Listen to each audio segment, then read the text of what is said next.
안녕하세요. 거저씨입니다. 이제 저와 함께 이코노미스트 기사를 하나씩 이제 읽어보실까요? 이제 자주 읽어보도록 하죠. 그동안 잘 못했는데 하나씩 읽어보시죠.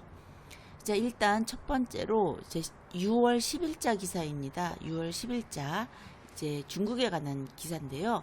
중국 정부가 중국의 그 주식 시장을 받쳐주고 있답니다, 지금. 그런데 오히려 그것이 시장을 왜곡시키고 있다라는 내용인데, 이제 국가가 주식 매입을 하고 있나 봐요. 근데 그것도 사실은 안 좋은데 다른 조치는 더 문제다라고 얘기를 하고 있습니다. 도대체 무슨 내용인가 한번 보시죠. 그 중국 시장이 지금 투자자들의 성과가 아주 좋다라고 합니다.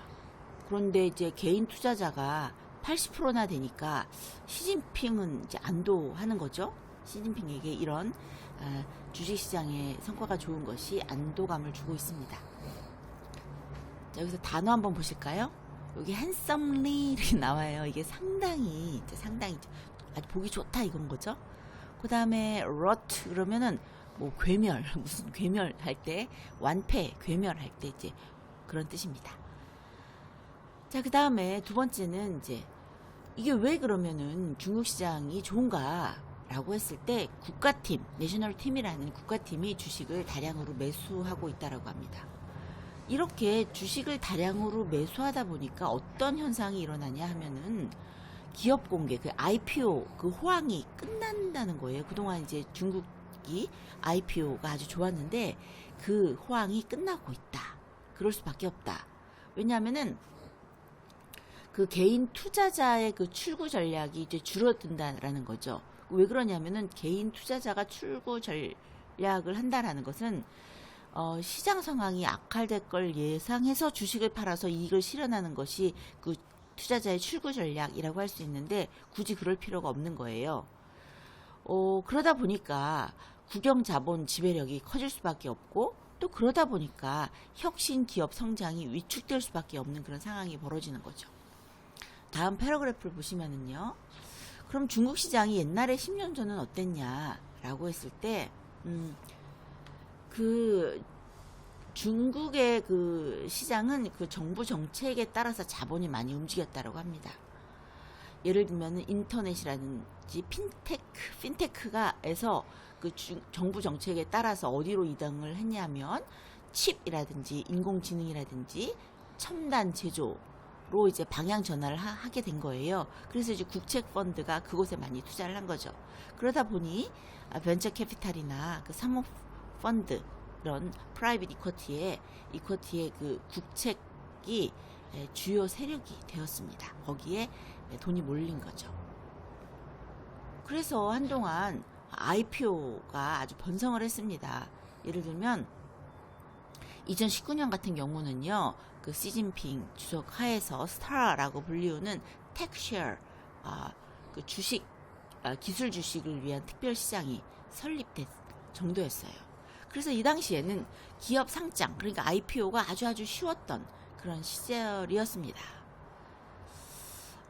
그런데 이러한 모든 그 IPO가 아주 쉬웠던, 상장이 쉬웠던 그런 시대는 완전히 홀트, 끝이 났습니다.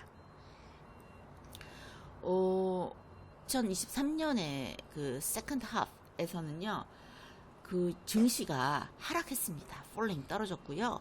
그 다음에 2024년 이 상반기에는 플런지다 아주 주가가 본도박질을 쳤습니다.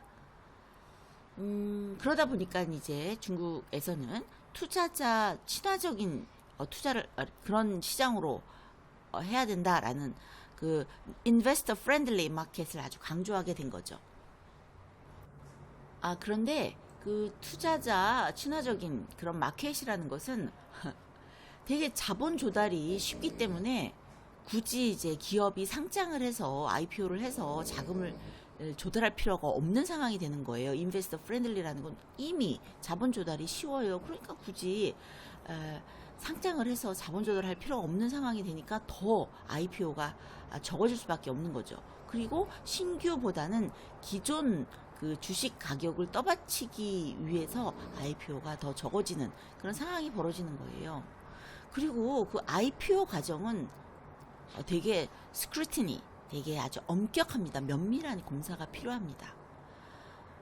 이 왜 그러냐면은 투자자의 신뢰를 높이기 위해서 얼마나 이 기업이 투명한지 뭐 이런 거를 아주 면밀하게 보거든요. 그러니까 IPO 과정도 엄격한데다가 그 IPO를 할 필요도 없어지니까 더 어려워지는 거죠. 그리고 IPO 과정이 엄격한 이유 중에 하나는 또 중국 정부의 규제를 잘 따라야 하는 거죠. 잘 따를 건지 안 따를 건지도 다 이제 면밀히 검사를 하게 되는 거예요. 자, 이러다 보니까 이런 knock-on effect, 이렇게 파급 효과라고 할 수 있는데요.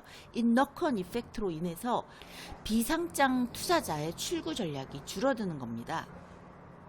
그 출구 전략이 이제 팔아서 이익을 내고 이래야 되는데 굳이 팔지도 않고 이런 비상장 투자자들의 출구 전략이 엑시트 스트래터지가 줄어드니까 민간 자본이 돌지가 않는 거죠. 민간 자본은 후퇴를 합니다. 그러다 보니 또 국영 자본이 유입이 됩니다. 그런데 국영 자본이라는 것은 일반 투자자의 자본처럼 투자금 회수에 아주 민감하지 않아요. 그래서 여러 가지 뭐 세금이라든지 뭐 여러 가지 이런저런 신경을 많이 쓰다 보니까 투자금 회수에 이제 둔감해지는 거죠. 로버트 우라는 그런 차이니즈 인베스터인데요. 벤처 캐피탈이 살아남으려면은 지방 정부, 로컬 거버먼트에서 자금을 조달해야 된다라고 얘기를 해요. 그만큼 돈이 그쪽에서 받아야 된다 이거죠. 벤처 캐피탈이 살아남는 방법이. 그런 공무원의 수익과 민간 수익은 벌써 이렇게 달라요. 추구하는 게. 오피셜들이라는 것은 그 리턴을 할 때 있어서 여러 가지 이것저것 많이 생각을 합니다. 그 인플로이먼트나 텍스 레비뉴나 이런 자기 범위 내에서 뭐 고용이라든지 세금이라든지 이런 거를 추구를 합니다. 민간 자본은 그냥 수익만 추구를 하는 거죠. 그리고 그 스테이트 펀드라는 것은 국책 자본이라는 것은 많은 엔들레스 페이퍼워크, 아주 끝없는 무슨 뭐 서류 작업 뭐 등등 이런 거를 많이 요구를 합니다. 그래서 이제 하는 말이 The industry's logic has been completely subverted.